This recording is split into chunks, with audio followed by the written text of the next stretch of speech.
Bonjour, je m'appelle Benjamin Putois, je suis docteur en sciences cognitives, je suis psychologue clinicien spécialisé dans les troubles du sommeil, en particulier l'insomnie. Dans cette vidéo, je vais vous présenter les différentes étapes pour bien prendre en charge une insomnie de l'enfant.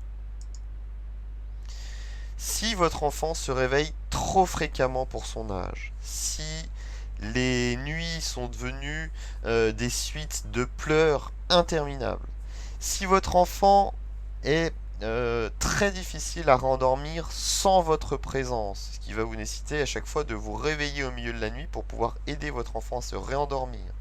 Si votre enfant met des heures et des heures à s'endormir le soir, ou s'il refuse d'aller au lit, tant et si bien que les soirées sont devenues un vrai calvaire et une vraie bataille, si vous-même vous êtes fatigué, ou vos autres enfants, ou l'enfant qui rencontre des difficultés est fatigué, a des somnolences la journée, est irritable, et donc a un sommeil non réparateur, eh bien vous vivez une situation qui est très difficile et qui peut durer malheureusement pendant des mois et des mois, qui peut s'enliser et qui peut être un vrai enfer. Un vrai enfer puisque nous en tant que parents on s'inquiète beaucoup pour notre enfant et on est très fatigué, on peut être à bout de nerfs, on peut être complètement usé par ces nuits qui sont devenues très difficiles.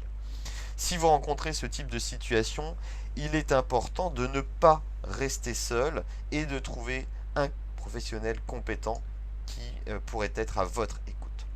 Il s'avère que ces difficultés de sommeil que peuvent rencontrer nos enfants de moins de 5 ans, eh bien, sont, on va dire, ça peut être étonnant, très fréquentes, hein. Entre 25 et 50% des enfants de moins de 5 ans, eh bien, rencontrent ce type de difficultés au moins pendant 3 mois. Les personnes que vous voyez en consultation, c'est des longs mois et parfois, eh bien, ça peut durer des années. C'est un problème qui est très fréquent. C'est étonnant puisque quand on se retrouve dans ce type de situation, et bien malheureusement on se sent très seul, on se sent démuni.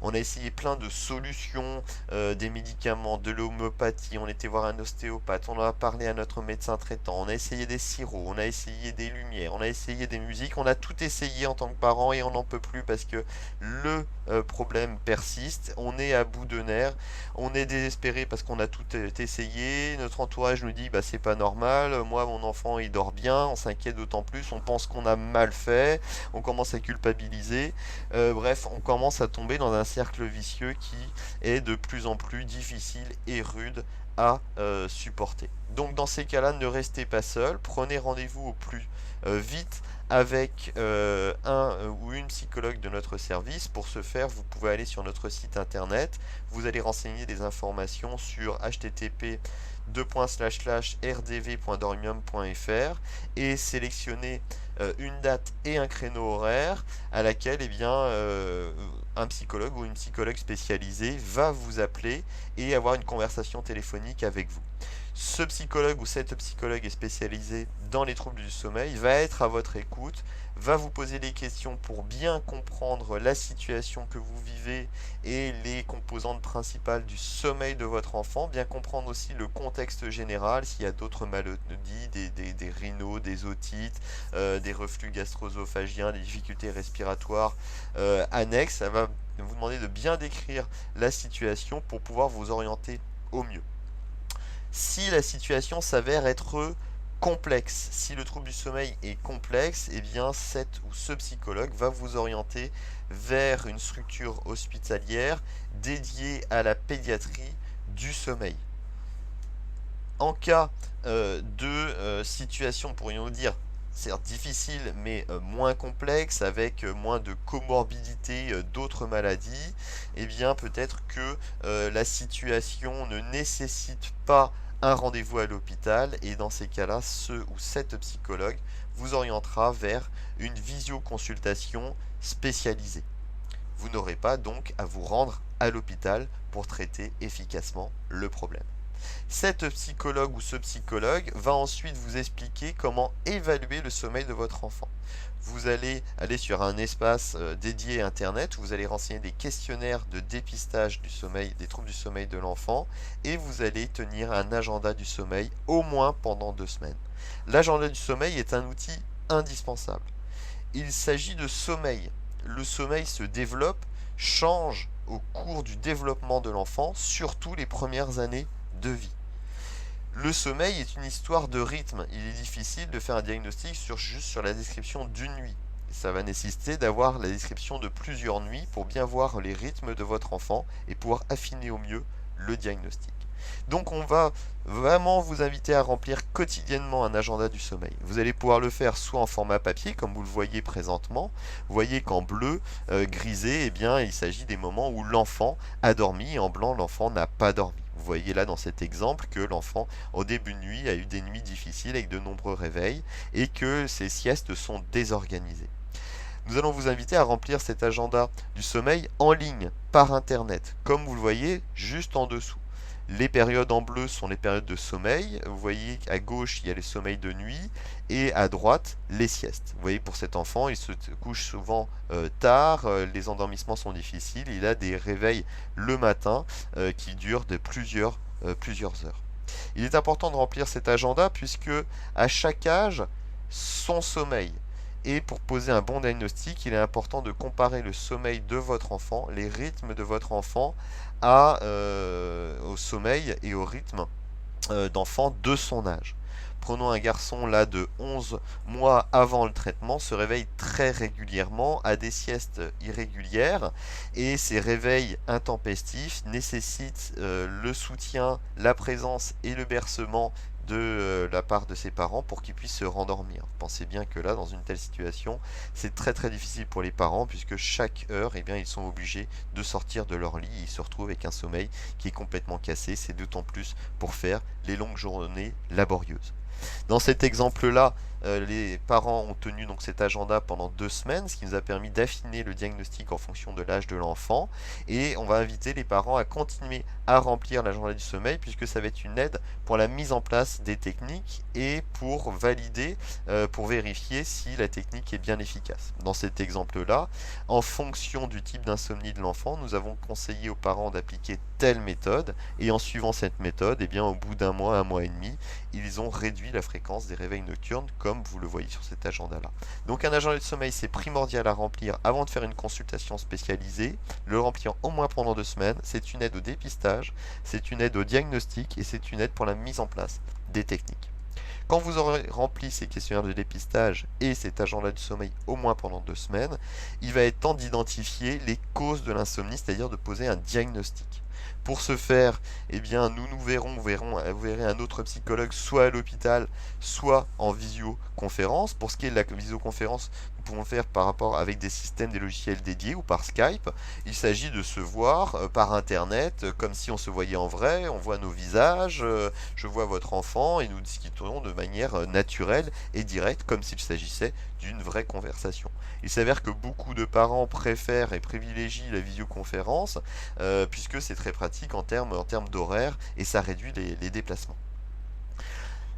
Au cours de cette consultation qui dure entre une demi-heure, la plupart du temps dure 1 heure, eh bien, il va être important de dresser le portrait des difficultés de sommeil de votre enfant. Il y a beaucoup de causes et de facteurs qui vont influencer et détériorer le sommeil en termes de durée et en termes de qualité. Et donc, ça va être important de dresser cet inventaire complet pour que nous puissions vous conseiller au mieux et vous enseigner les techniques qui sont adaptées à la situation de votre enfant. Comme vous le voyez sur ce schéma, 6% des insomnies sont causées par une adéquation entre la demande des parents et le besoin de l'enfant. Ce qui est relativement rare, mais ce qui peut arriver, par exemple, un enfant qui est court dormeur, qui n'a pas besoin d'avoir beaucoup de sommeil, et les parents qui s'inquiètent, et mon enfant ne dort pas beaucoup, je vais essayer de le faire coucher plus tôt, de le laisser longtemps au lit, bah, l'enfant il va pas être d'accord, et dans ces cas-là, eh bien, ça va créer une sorte d'inadéquation. 21% des insomnies sont causées par d'autres troubles du sommeil qui sont, je dirais, beaucoup plus sévères et délétères pour l'enfant, et donc ça va être nécessaire de les dépister. L'alimentation peut jouer, bien sûr, l'alimentation nocturne qui reste, je dirais, de manière trop longue après 6-9 mois où l'enfant n'a pas forcément besoin d'être alimenté la nuit, mais une dépendance peut s'être créée, ou des allergies alimentaires. Plusieurs maladies chroniques vont perturber aussi le sommeil de l'enfant, ou un contexte psychologique peu favorable peut avoir une incidence.